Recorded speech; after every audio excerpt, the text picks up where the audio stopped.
이어서 생명 존중 문제에 대해서 한번 보도록 하겠습니다. 불자의 그 기본 5개 중에 불살생계가 있는 건 아까 봤고요. 그 방생의 공덕 뭐 이런 거 깊이 들어가기로 치면은 뭐 굉장히 깊어서 다 다룰 수가 없고, 간단하게 자기가 죽이거나 남을 시켜 죽이거나 수단으로 죽이거나 죽이는 것을 보고 즐기지도 말라. 그러니까 이것이 발전해서 채식이 된 거죠. 부처님께서 채식을 해야 한다 이런 가르침은 없습니다. 채식을 해야 한다 이런 가르침은 없는데, 이제 대승불교에서 부처님의 불살생계가 확대돼서 방생을 하게 되고 이제 그 채식을 하게 되고 이렇게 되는 것이죠. 그래서 나는 살기를 바라고 죽기를 바라지 않으며 행복을 바라고 괴로움을 혐오한다. 자기 스스로 생명을 죽이는 것을 멀리 여의고 남으로 하여금 생명을 죽이는 것을 멀리 여의도록 하고 생명을 죽이는 것을 멀리 여의는 것을 칭송한다. 이렇게 말씀하고 계십니다. 그래서 생명 존중 문제는 다 다룰 수가 없는데, 부처님의 많은 전생 중에는 부처님이 자기 몸을 보시한 얘기가 나오죠. 그래서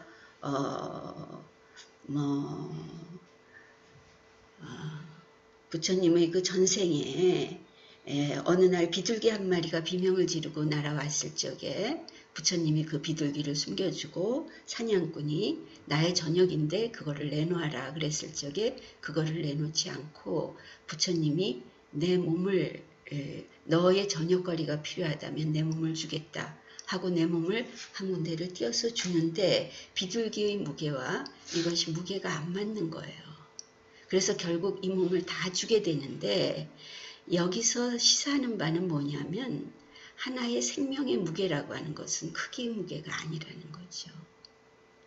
이 점은 우리가 굉장히 그 윤리적인 문제로서 생각을 깊이 해봐야 될 것인데요. 한 생명의 무게는 그렇게 우리가 저울로 달 수 있는 것이 아니다라는 말씀을 여기서 겸하고 있으면서, 당신의 몸을 전체 보시한 얘기가 전생의 이야기 자타카라는 곳에 보면은 굉장히 많이 나와 있습니다.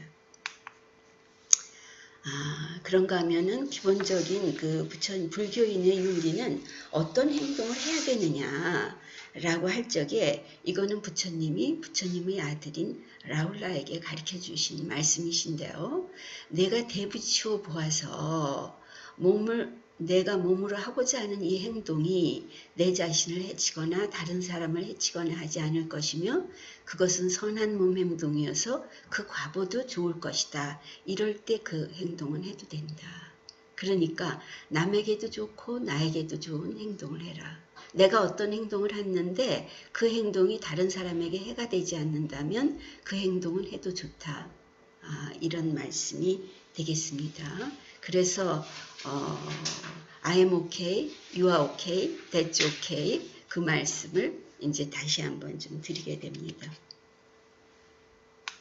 그런가 하면은 여기 올바른 잔치라는 거가 나오는데, 특별히 이제 이거를 올린 이유는 뭐냐면, 칭찬할 만한 사성대회라고 하는 것은 성대한 그 공양을 베푸는 그런 대회인데, 대부분이 이제 그 당시에 브라만들이 암소나 염소 새끼나 이런 걸 잡아가지고 공양을 올려서 그거를 신께 바치고 그거를 다시 사람들에게 공양을 올리는 이런 것이 사성대회입니다. 그런데 그러한 것은 칭찬할 만하지 못하다.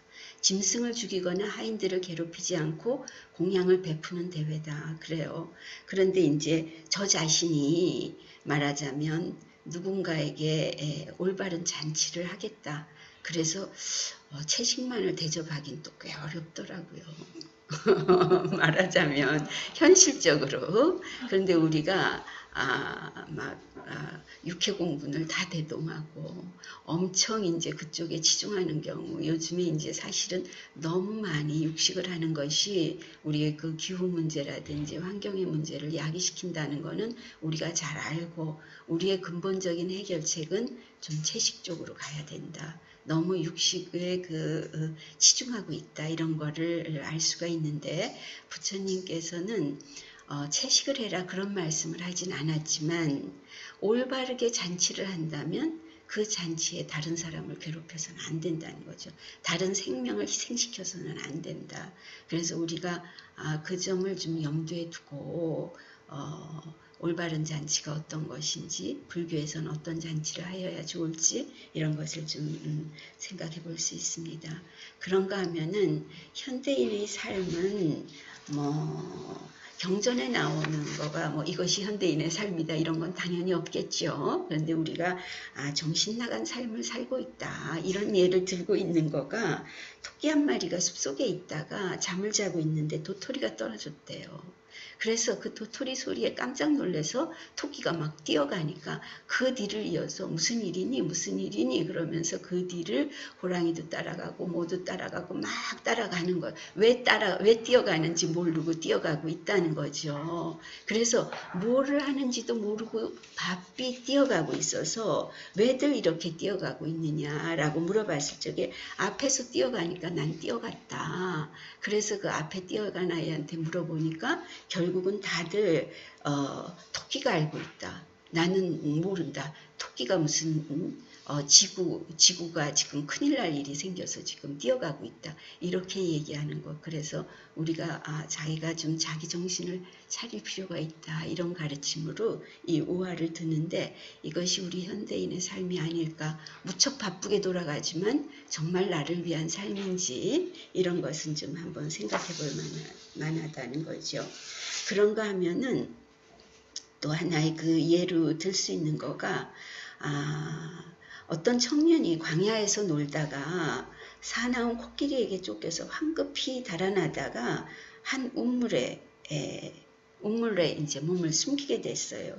그때 그 우물에 몸을 숨기고 거기에는 나뭇가지가 있는데 검은쥐와 흰쥐 두 마리가 그 나무 뿌리를 갉아먹고 있었대요. 그래서 이 나무 뿌리가 끊어질까봐 이렇게 걱정을 했는데 그런데 우물 옆 나무에 달려있던 벌집에서 꿀이 한 방울씩 떨어지는데 그 꿀을 받아서 먹으면서 이거는 언제 끊어질지도 모르는데 그 꿀을 먹고 있는 것이 우리의 모습이 아니냐 이런 그 비유의 말씀이 있습니다. 이거 역시 쌍일다니까야에도 나오고 불설비유경에도 나오는데 이런 말씀은 뭐냐면 흰지 검은지라고 하는 것은 이제 낮과 밤을 비유하는 것이고 우리가 약간의 쾌락 그 꿀이 떨어지는 거기에 모든 정신을 놓고 팔려있는 것이 우리의 삶이 아닌가.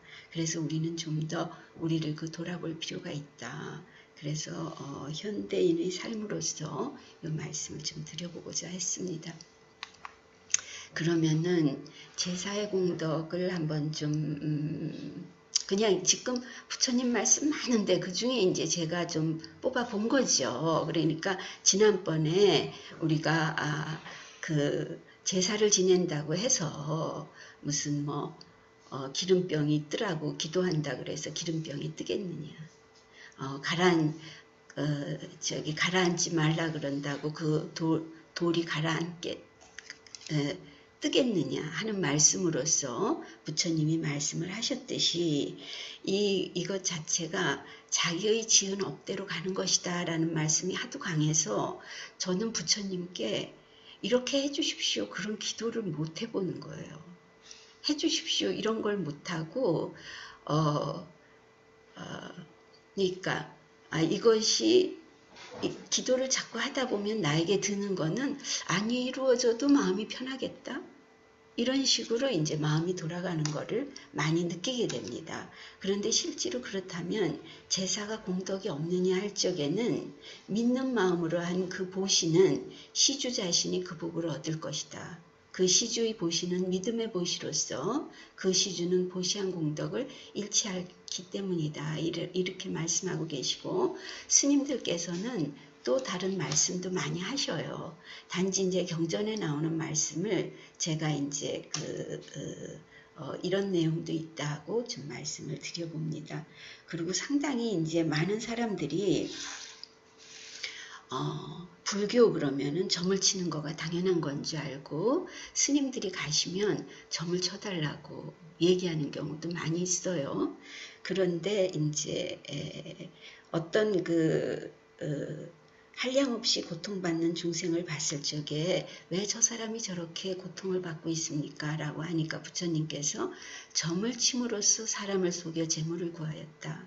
그 죄로 인해 한량없는 벌을 받고 죄값이 아직 남아 계속 고통을 받고 있는 것이다. 이것이 복점녀경이라는 경에서 나옵니다. 그러니까 불교 그러면은 당연히 점을 치는 건지 알고 스님들께 요구하기도 하는데 점을 치는 것은 워낙 부처님께서는 바람직하게 보지 않으셨다는 것을 말씀드리고 싶어서 요거를 좀 골라봤습니다. 긍정적으로 우리가 상황을 받아들이는 것에 대해서 잠시 말씀을 드린 적이 있습니다만은 죽을 병에 걸렸을 적에 이점이 뭐냐. 그러니까 제가 언제나 두려움을 가졌던 거는 죽음의 문제였어요. 그랬을 때 죽을 병에 걸렸을 적에 우리가 죽을 병에 걸리지 않으면은 그 번뇌를 깨닫기가 어려운데 죽을 병에 걸리게 되면은 몸이 괴로울 때 가르침과 설법을 듣게 되면 번뇌를 끊게 되고 훨씬 더 절박해진다는 거죠. 스님의 설법을 듣지 못하더라도 많이 아는 다른 큰 스님이나 범행을 닦는 사람의 설법을 들어도 번뇌를 끊게 되고 혼자 고요히 헤아려도 번뇌를 끊게 돼서 이렇게 죽을 병에 걸리게 되면 훨씬 수행하기 좋은 상태에 있게 된다. 그래서 우리는 요즘에 주음 체험의 그런 프로그램을 많이 하는 것 같습니다. 그래서 임종시에 우리는 어떻게 해야 될 것이냐. 천상의 세계조차도 무상해서 윤회에 속한다고 말하라. 그러므로 천상의 세계에 대한 생각을 버리고 마음을 열반에 고정시켜 그것을 생각하도록 하라. 쉽게 얘기하자면 내가 죽어서 좋은데 태어나도록 하십시오. 이렇게 기도하면서 죽을 일이 아니라 내가 지금 나는 곧 이제 목숨이 다하겠구나 이렇게 생각했을 적에 천상의 세계에 가겠다는 것보다 열반에다가 고정을 시키라는 거죠. 그래서 열반에 고정시켜서 그것을 생각하도록 하라. 그러려면 우리가 불법에서 열반의 세계, 그러니까 정멸의 세계, 그러니까 수행을 많이 함으로 해서 내가 얻을 수 있는 그 단계를 마음속에 헤아리면서 그거를 가지고 임종에 임하는 것이 좋다 하는 가르침을 볼 수 있습니다. 이때 자식의 생각이나 재물의 생각이나 이런 거를 하지 말라고 특별히 또 당부를 하고 계십니다. 그런가 하면은 간병의 문제는 병자를 돌보아주는 이는 곧 나를 돌보는 것이요. 병자를 간호하는 이는 곧 나를 간호하는 것이다. 그래서 이건 아마 사회복지에서 굉장히 많이 쓸 것입니다. 불교 사회복지에서. 그래서 병자를 돌보는 것, 간호하는 것, 이것이 곧 부처를 돌보듯이 그 사람을 돌보라는 그런 말씀이 되겠습니다. 여기 이제 요즘에 이제 하도 자살 문제가 대두되니까 이것도 한번 좀 빌어봤어요. 부처님이 비파사나를 가르치실 때 그때 여러 비구에게 부정관을 설하고 찬탄하셨어요. 이거는 육신의 부정한 모습을 관찰하는 거예요. 우리 몸 썩어질 몸이 얼마나 그 부정한 것이냐. 그 부정한 몸을 관찰해라. 그러니까 이 몸에 대한 집착을 띠기 위한 한 방법이죠. 그래서 스님들께서는 실제로 그 해골을 갖다 놓고 명상을 하시는 분도 계시고 우리 몸의 그 부정함을 관찰하는 그런 명상법이 많이 있지요. 그랬을 적에 이 부정관을 설하고 찬탄하셨을 적에 스님들 중에서 그때 스님들은 아마 굉장히 도도 잘 깨시고 아마 굉장히 단순하게 믿고 잘 받아들이셨던 것 같아요.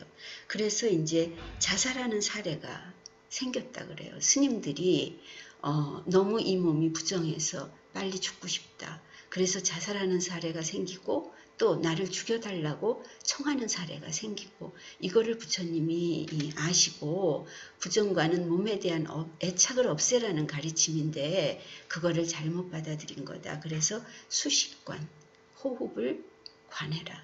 그래서 호흡을 들이쉬는 호흡, 내쉬는 호흡 이렇게 호흡을 관하라고 새로 이제 그 가르침을 펴고 계십니다. 그래서 자살의 문제에 대해서 요즘 같은 그러한 그 자살의 문제에 대해서 직접 언급한 바는 없지만 비구들이 자살을 했을 적에 그건 바람직하지 않다. 이 몸을 받았을 적에 우리는 수행해야 된다. 이 몸으로 수행을 해야지 이 몸이 부정하다고 보는 것은 바람직하지 않다라는 이제 가르침을 새로 이제 그 수식관으로 바꾸라고 말씀을 하십니다.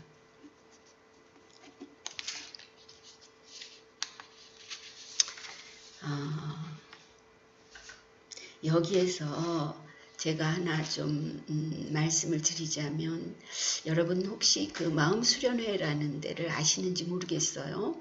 요새 보면 간판이 요새도 좀 보여요. 저 옛날에 한 30년 전쯤에 마음수련회를 했었어요.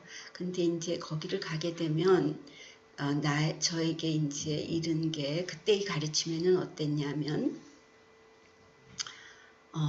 사람마다 방 하나에 한 사람씩 들어가는데 이렇게 조그만 까만 스티커 하나를 줘요.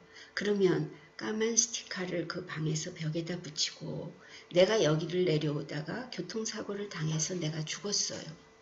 교통사고를 당해서 내가 죽어서 지금 여기에 앉아 있어요. 그리고 그 까만 점은 지구라고 그 지구를 바라보는 것이에요. 그러면서 여지껏 내가 살았던 나의 인생을 하나하나 전부 다 그 지구로 생각하는 까만 점에다 던져 넣는 거예요. 그래서 태어나서부터 10살까지 10살부터 20살까지 나에 있었던 모든 거를 다 기억을 해가지고 그거를 집어넣고 내가 지금 죽었을 때 이렇게 내가 죽었을 때 나를 위해서 울어줄 사람이 누군지 사람들은 어떤 태도를 취하는지 이런 생각을 하면서 엄청 울게 됩니다. 거기서 엄청 울면서 나를 다 거기다 집어넣게 돼요. 다 나의 여지껏 살아왔던 모든 행을 거기다 집어넣게 돼요. 제가 이 말씀을 드리는 거는 거기서 제가 최초로 무아를 체험했기 때문이에요. 그래서 다 그거를 일주일의 시간을 주고 그거를 다 그 지구에다가 집어넣고 거기는 다른 사람과 얘기도 하지 않고 밥때가 되면 무건이고 밥때가 되면 가서 밥을 먹고 또 나와서 그거를 반복하는데 사람들은 전부 엄청 울어서 눈이 퉁퉁 부어 있어요. 그런 상황에서 내가 마지막에 그 지구를 바라보는 나까지 그 지구 속으로 버려버립니다. 그리고 이것이 무엇인가? 내가 누구인가 하는 거에 답을 찾아내는 것이 말하자면 그 수행법인 거예요. 그래서 그 수행법을 하게 되면 사람들이 굉장히 많이 울기도 하고 내가 가진 아주 귀하다고 하는 것도 다 불태워버려야 돼요.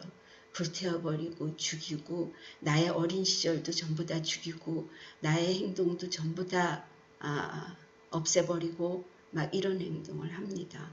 그렇게 하고 내가 여기에 앉아서 그 지구를 바라보고 있었는데 나까지도 그 지구에 들어갔다. 그랬을 적에 남는 건 뭐냐? 너가 뭐냐? 이거를 이제 답을 찾아야 되는 거죠. 그래서 거기서 그렇게 했을 적에 제가 느꼈던 것은 근데 뭐 일주일만 하지는 않았어요.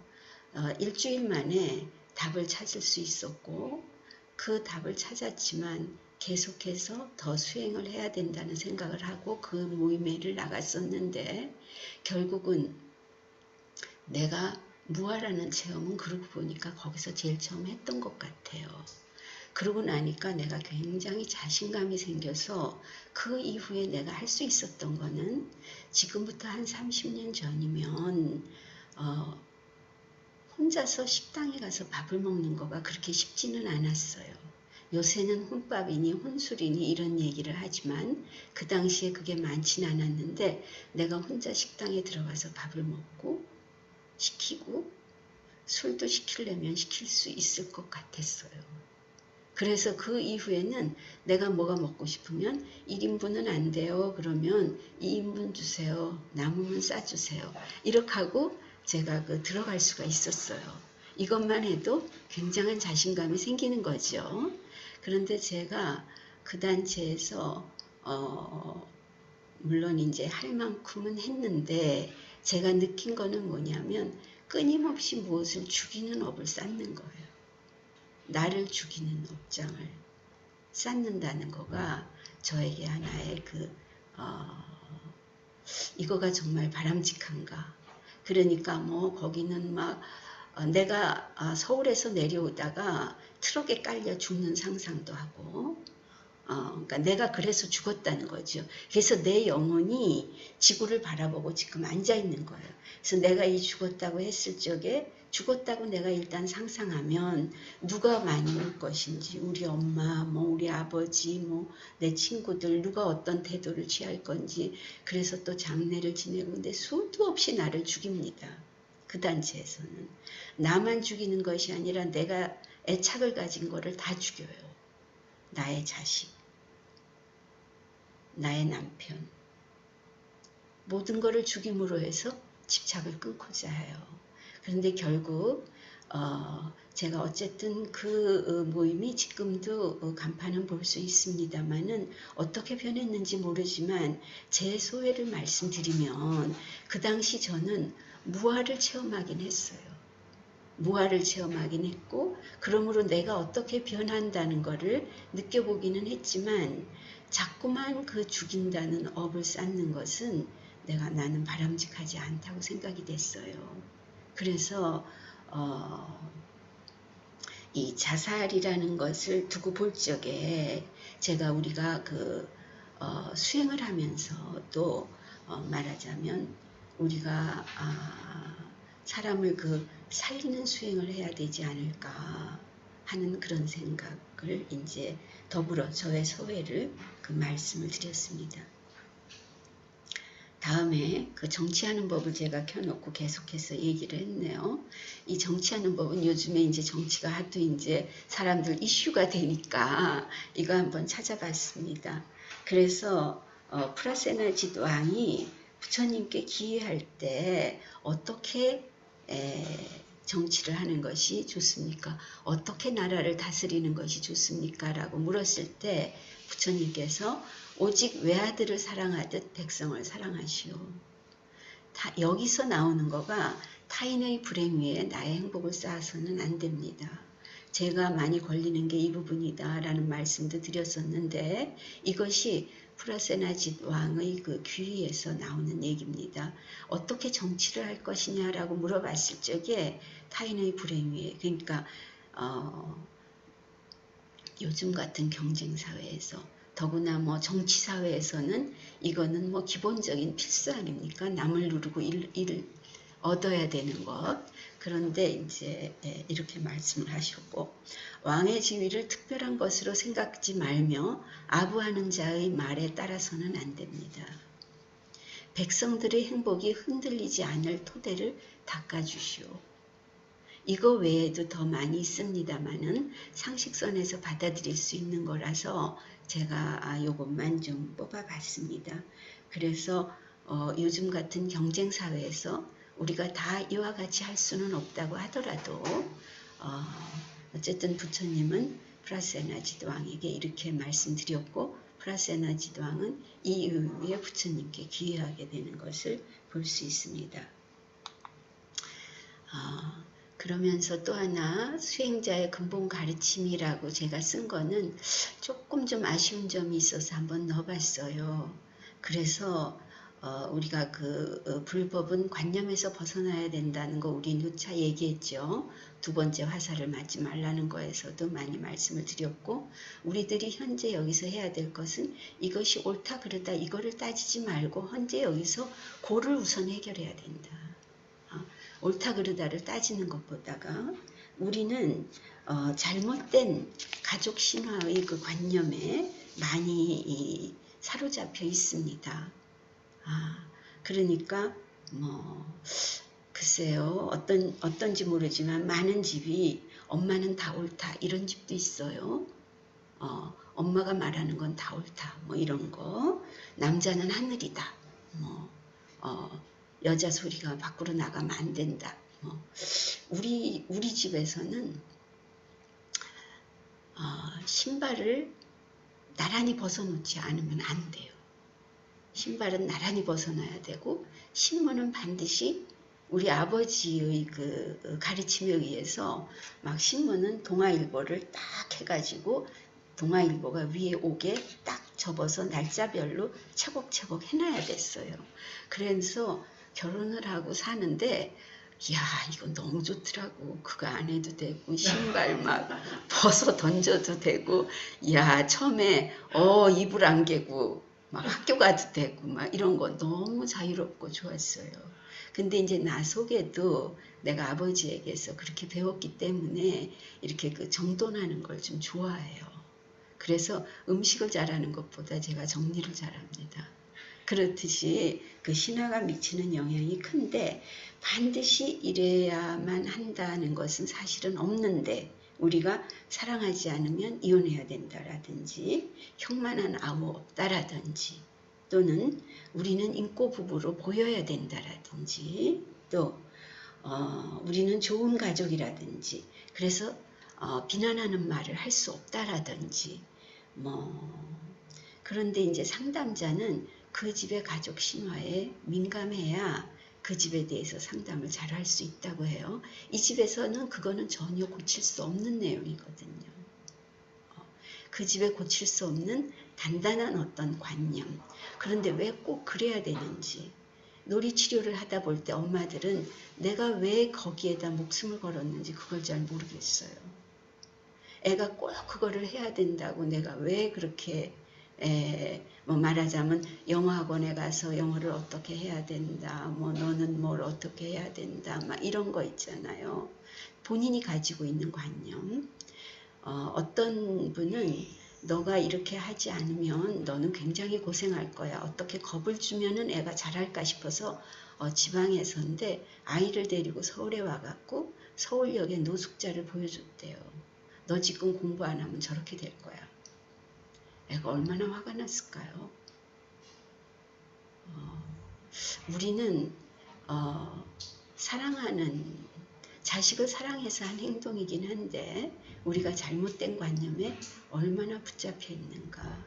그 관념을 버려야 되는 거는 우리가 상담에서 가족마다 그 가족 신화, 잘못된 가족 신화가 굉장히 많은데 그 신화를 어떻게 캐치하고 어떻게 도움을 줄 것이냐, 그리고 나 자신은 어떤 신화에 매여 있느냐 하는 거를 좀 덧어볼 필요가 있다고 생각했습니다.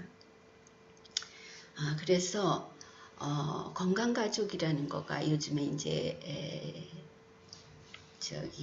많이 이제 대두되고 해서 말씀을 드리면, 워낙에 이제 그 스트롱 패밀리 라고 하는 것, 이 건강가족이 우리나라에서 이제 건강가족이라고 이걸 받아들였어요.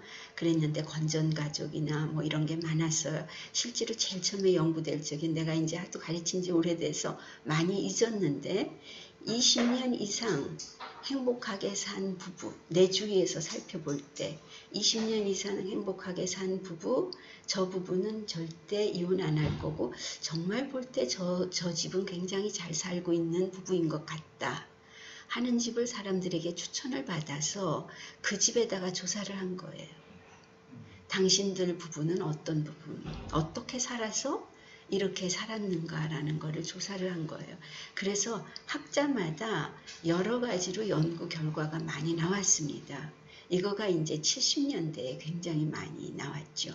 80년대도 나왔고, 그래서 우리나라에서도 건강가정, 요새 이름이 뭐죠? 그게 저기 복지 쪽에서 하는 거, 아이돌봄이도 있지만 건강가정 지원센터 있죠. 건강가정 지원센터가 다 있는데, 이거의 근본이 되는 거가 말하자면 이 스트롱 패밀리에 대한 겁니다. 그러니까 이 어떻게 가정을 건강하게 할 것이냐, 잘 깨지지 않고 잘 살 수 있게 할 것이냐라고 했을 적에 제가 주목한 것은 스티넷하고 소가 연구했던 이 6가지 요소가 건강가정의 구성 요소다라는 것을 뽑아낸 바 있습니다. 그래서 감정과 애정과 감사의 표현 능력, 이거를 왜 굉장히 사랑하는데 표현 안 하는 사람들 많이 있잖아요. 표현을 못 하는 거지. 왜 우리 뭐 흔히 경상도 남자 어떻다 그러는데, 요즘 경상도 남자들도 요새는 잘 하는 것 같아요. 요새는 뭐 많이 좀 세월이 달라져서 세월이 결국은 많이 그 관념을 바꾸는구나 싶어요. 그리고 이제 함께 시간 보내기. 가족이 함께 시간 보내는 게 절대 시간이 필요하다는 거죠. 절대 시간이 필요하다. 그리고 이제 가족의 몰입도, 커미트먼트라 그러는데, 얼마나 나는 그 아이 공부는 몰라, 공부는 엄마 거야, 이런 아빠도 많이 있었잖아요. 나는 아이가 어떻게 되든지 그거는 뭐 나는 바깥일에서 돈 벌어오면 되지, 나 그거 상관없어, 이러기도 하잖아요. 그런데 이제 가족에게 얼마나 모든 가족이 가족에 대해서 몰입하고 있는가, 같이 무슨 일을 하는가, 그리고 긍정적 의사소통 능력이 있는가. 사실은 우리는 이거 하나하나에 대해서 다 공부할 바가 있죠. 어떻게 긍정적 의사소통을 할 것이냐, 이게 굉장히 이제 이슈가 되는데, 어쨌든 이런 능력을 가진 사람들이 스트롱 패밀리를 구성하고 있더라 라는 거고, 여기에 제가 주목하는 거는 종교적 태도였어요. 왜냐하면 우리가 불교에서 볼 때 그 종교라고 하는 거가, 종교를 가진 사람이 스트롱 패밀리를 가질 가능성이 많다고 하는 거예요. 왜냐하면 참 종교라고 하는 거는 어떤 의미에서 우리가 참을 수도 있게 하고, 무엇을 견디게도 하고, 더 좋은 정신적인 것을 추구할 수 있게 하기 때문에 종교적인 태도, 어떤 종교적인 태도를 갖느냐 하는 거가 이 건강가족의 한 요소로 뽑아졌어요. 그래서 우리가 그 종교를 갖는다고 하는 것은 종교를 가짐으로 해서 그 사람이 가정을 버리는 것이 아니라, 종교를 가지는 것이 가정을 더 스트롱하게 한다. 이 말씀을 좀 또 하고 싶었습니다. 그래서 종교적 태도가 가정생활에 위배되는 것이 아니다. 이 말씀을 드리고 싶었고, 문제나 위기에 대처하는 능력, 요거를 또 들고 있는데, 이 6가지에 대해서 지금 굉장히 러프하게 살펴봤고요. 사실 시간이 있다면 각각에 대해서 더 구체적으로 우리는 살펴볼 필요가 있습니다. 그러면 마지막으로 그럼에도 불구하고 불법에도 집착하지 말라는 말을 마지막으로 좀 하고 싶었습니다. 우리가 그 뗏목의 비유에 대해서 말씀을 드렸듯이, 뗏목을 우리가 이고 지고 갈 수 없듯이, 우리가 뗏목을 타고 그 강을 잘 건넜다고 그래서 그 뗏목을 지고 갈 수 없듯이, 부처님의 법이라고 하는 것은 그 법이 나를 이렇게 열반으로 가게 하는 가르침이 될 뿐이지, 거기에 집착해서 그거를 지고 있으면 안 된다. 그러니까 내가 여기 그 어떤 방에 사랑도 쌓아두면 무겁다, 이런 말을, 그런 그 경부를 써놨는데 멋지더라고. 사랑도 쌓아두면 무겁다 이래가지고, 이야 저거 멋있다 그랬어요. 근데 그 경구 역시 우리가 어느 정도 알게 됐을 적에는 버려야 해요. 그 경구가 새말뚝이 되면 그 역시 또한 집착이 됩니다. 근데 우리가 어떤 것도 다 버릴 수가 있어야 되는 것이 불교의 가르침이라는 말씀을 하고 싶었어요. 그래서 금강경에 제일 유명한 제일 마지막에 나오는 일체유의법 여몽환포용 여러여겨전 응자겨시관, 이거는 일체의 법이라고 하는 것은 꿈 같고 환영 같고 포말 같고 그림자 같다는 거죠. 그것이 이슬 같고 또한 번개 같다는 거죠. 반드시 그와 같이 알아야 된다고 하는 거예요. 그런데 우리가 모든 법이 물거품 같고 이것이 그 환과 같다 이렇게 얘기할 적에, 그렇다고 한다면 우리는 now and here를 얘기할 때 우린 그럼 어떻게 살아야 되냐, 그 물거품을 바라보고 살아야 되냐 하는 거죠. 이거가 서로 상치되는 가르침이 아니냐 하는 거죠. 여기에 대해서 좀 짚어볼 필요가 있다. 제가 의식의 차원에서 우리의 에고를 바라볼 때 우리가 에고를 난지 알잖아요. 우리의 몸, 우리의 행동, 우리의 언어, 이거를 난지 아는데 그 우리의 그 의식의 차원에서, 그런데 그 의식이라고 하는 거는 물론 공이고 그거는 바탕인 거죠. 어떤 사람은 바탕에 글씨가 써 있을 때 사람들이 하도 못 알아들으니까 글씨가 우리의 에고라면 바탕이 우리의 의식이다.